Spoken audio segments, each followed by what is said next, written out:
እንዴ አንቺ ቤሪ ድነው ግን ምንም አይደለም። እሺ ሚስጥር ነው አይደለም አምጪ። እሺ ላንብበው።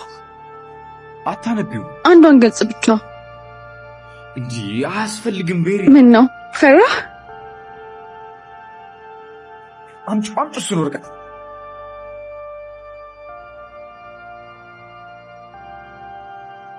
ለምን ደነገጥክ? ማየት ስለሌለብሽ። እኔን ነው? አዎ